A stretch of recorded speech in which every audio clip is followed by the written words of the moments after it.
Udah sholat belum hari ini? Sholat itu 5 waktu, bukan kalau ada waktu. Dan sholat itu harus disempatkan, bukan pas sempat baru sholat. Dan bukan hanya pas sempat, tapi siapkan dengan sebaik-baiknya. Salah satu amalan yang paling dicintai oleh Allah, kata Nabi SAW, adalah sholat tepat pada waktunya. Ketika kamu sholat tepat waktu, berarti kamu memprioritaskan Allah. Kamu mendahulukan Allah. Maka Allah pun dengan sifat maha baiknya dan maha sayangnya pasti akan lebih mendahulukan dirimu juga.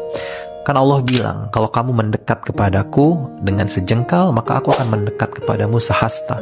Kamu berjalan menuju aku berlari menyambutmu. Maka Allah akan selalu lebih banyak memberikan curahan kasih sayangnya. Sedikit saja kita mau mendekat kepadanya. Dan sholat gak lama kan, hanya 5-10 menit. Tapi hidupmu akan berkah dan bahagia. Yuk kita sholat.